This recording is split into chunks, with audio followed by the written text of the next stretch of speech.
నమస్తే తిరిగి వార్తలకు స్వాగతం. అత్తిలి మండలం పాలిలో పోలింగ్ బూత్ నెంబర్ 153లో పోలింగ్ బూత్ బీజేపీ కార్యదర్శి నీటి సంఘ డైరెక్టర్ మేడపాటి అప్పారెడ్డి ఆధ్వర్యంలో దేశం కోసం ధర్మం కోసం ప్రాణాలు అర్పించిన నిస్వార్థ నాయకులు, దేశ సేవకే పాటుపడిన త్యాగమూర్తి భారతీయ జనసంఘ్ స్థాపకులు డాక్టర్ శ్యామ్ ప్రసాద్ ముఖర్జీ బలిదాన్ దివస్ను పురస్కరించుకొని వారు చేసిన సేవను స్మరించుకుంటూ నివాళులర్పించారు.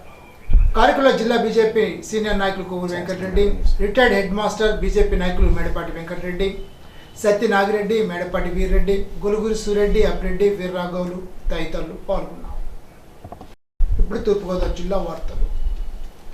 అఖండ గోదావరి పర్యాటక ప్రాజెక్టుకు జూన్ 26న ఉదయం 10 గంటలకు కేంద్ర పర్యాటక సాంస్కృతిక శాఖ మంత్రి Gajendra Singh Shekhawat, deputy CM Pawan Kalyan, Rajamahendravaram MP Purandeswari చేతుల మీదుగా శంకుస్థాపన జరుగుతుందని రాష్ట్ర పర్యాటక సాంస్కృతిక సినిమాటోగ్రఫీ మంత్రి కందుల దుర్గేష్ స్పష్టం చేశారు.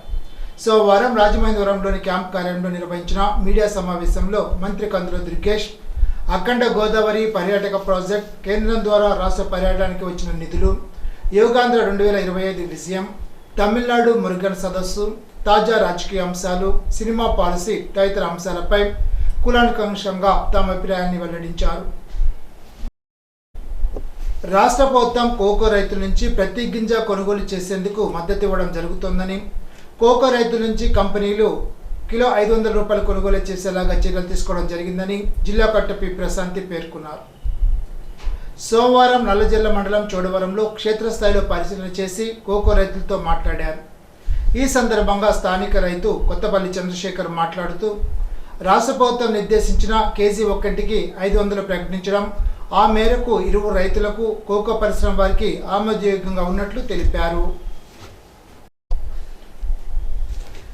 జనన మరణాల నమోదుకు సంబంధించిన అప్లికేషన్లు ఎక్కడా కూడా పెండింగ్ లేకుండా 100% పరిష్కరించాలని జిల్లా కలెక్టర్, కమిషనర్ పి ప్రశాంతి అధికారులను ఆదేశించారు. నగరపాలక సంస్థ కార్యాలయంలో పబ్లిక్ హెల్త్ విభాగాన్ని సోమవారం కలెక్టర్ పరిశీలించారు. ఎంతమంది ఉద్యోగులు, సిబ్బంది ఉన్నది అడిగి తెలుసుకున్నారు. కాసేపు అర్జీదారులతో మాట్లాడారు.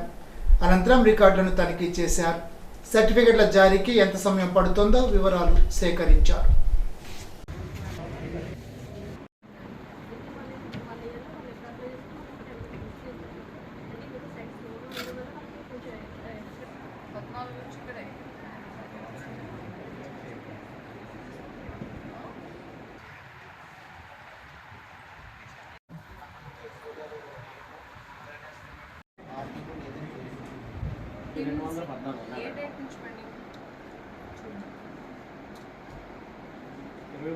చేశారు మేడం.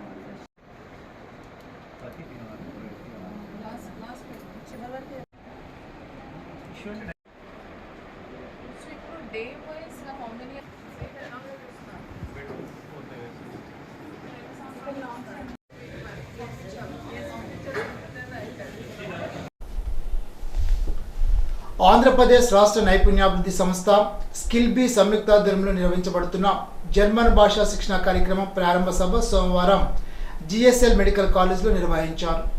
జర్మనీ భాష నైపుణ్య శిక్షణ కార్యక్రమానికి జిల్లాలో 50 మంది ఎంపికైన నర్సులు హాజరయ్యారు. వీరిని అంతర్జాతీయ స్థాయి వైద్య సేవల ఉద్యోగాలకు సిద్ధం చేయడం ఈ శిక్షణ కార్యక్రమం ముఖ్య ఉద్దేశమని వ్యవస్థాపక చైర్మన్ జిఎస్ఎల్ డాక్టర్ గన్ని భాస్కర్ రావు పేర్కొన్నారు. ఈ శిక్షణ కార్యక్రమం ద్వారా జర్మన్ భాషలో నైపుణ్యం కలిగి విదేశీ ఉద్యోగావకాశం పొందేందుకు నర్సులకు మార్గం సుగమం అయిందని అన్నారు. ఇటువంటి శిక్షణ తరగతి నిర్వహించడం, భాషా అభ్యాసాన్ని ఉపయోగించుకొని ప్రతిభను చాటుకోవాలని సూచించారు. ఏపీఎస్ఎస్డిసి స్కిల్ బీ సంస్థల ప్రతిష్టాత్మక కృషిని వక్తలు ఈ సందర్భంగా ప్రశంసించారు.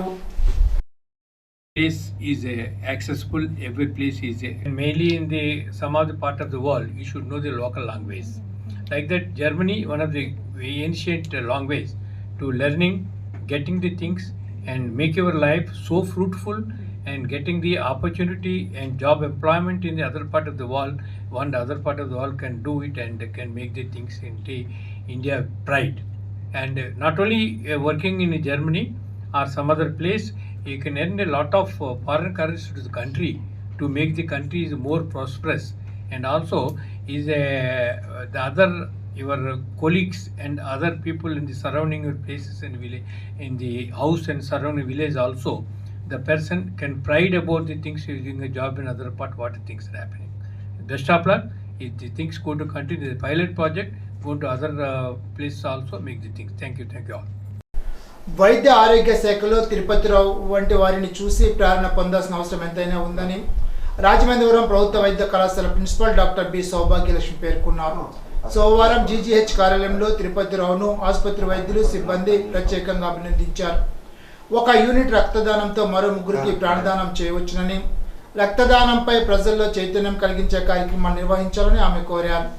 ప్రభుత్వ వైద్య కళాశాలలోని వ్యాధి నిర్ధారణ ప్రయోగశాలలో విధులు నిర్వహిస్తున్న జి తిరుపతిరావు ఇంతవరకు 25 సార్లు రక్తదానం చేసి యువతకు సహ ఉద్యోగులకి ఆదర్శంగా నిలిచారని అన్నారు. ఇప్పుడు ఏలూరు జిల్లా వార్తలు. మున్సిపల్ ఇంజనీరింగ్ కార్మికులకు తల్లికి వందనం పథకం అమలు చేయాలని, అన్ని ప్రభుత్వ సంక్షేమ పథకాలు అమలు చేయాలని కోరుతూ సోమవారం ఏలూరు కలెక్టరేట్ వద్ద మున్సిపల్ ఇంజనీరింగ్ కార్మికులు ధర్నా నిర్వహించారు. తమ సమస్యలతో కూడిన వినతి పత్రాన్ని జిల్లా కలెక్టర్కు ప్రజావాణిలో సమర్పించారు. ఈ సందర్భంగా municipal workers and employees union జిల్లా గౌరవ అధ్యక్షుడు బి సోమయ్య మాట్లాడుతూ అతి తక్కువ వేతనాలతో పనిచేసిన మున్సిపల్ ఇంజనీరింగ్ కార్మికులకు ప్రభుత్వం సంక్షేమ పథకాలు అమలు చేయకపోవడం శోచనీయమని అన్నారు. మున్సిపల్ కాంట్రాక్ట్ అవుట్సోర్సింగ్ ఉద్యోగులను ప్రభుత్వ ఉద్యోగులుగా చూపుతూ సంక్షేమ పథకాలు అమలు చేయకపోవడం వల్ల ఇంజనీరింగ్ కార్మికుల పిల్లలు తల్లికి వందనం డబ్బులు పడక చదువులకు దూరం అవుతున్నారని అన్నారు.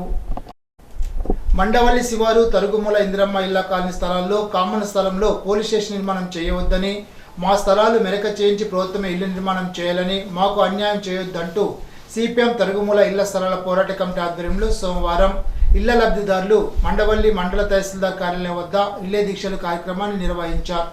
మా స్థలాల్లో పోలీస్ స్టేషన్ నిర్మాణం ఆపాలని, మా స్థలాలు పూడిక చేసి ప్రభుత్వం ఇల్లు నిర్మాణాలు చేయాలంటూ నినాదాలు చేశారు. ఈ సందర్భంగా సిపిఎం జిల్లా కార్యవర్గ సభ్యులు కె శ్రీనివాస్ మాట్లాడుతూ 2006లో అప్పటి ప్రభుత్వం ఇల్లు లేని నిరుపేదలను గుర్తించి ఇందిరమ్మ ఇండ్ల స్థలాల పేరుతో 131 మంది లబ్ధిదారులకు ఇండ్ల స్థలాలను పంపిణీ చేశారని గుర్తు చేశారు. ఈనాటి బంగారు మాట. వినడానికి కటువుగా ఉన్న మీ గురించి వాస్తవాలు చెప్పేవారి సలహాలు తీసుకోండి. మోక్షగుండం విశ్వేశ్వరయ్య. ఈ వార్తలు ఇంతటితో సమాప్తం. తిరిగి బిజినెస్లో కలుసుకుందాం. అంతవరకు సెలవు. నమస్కారం.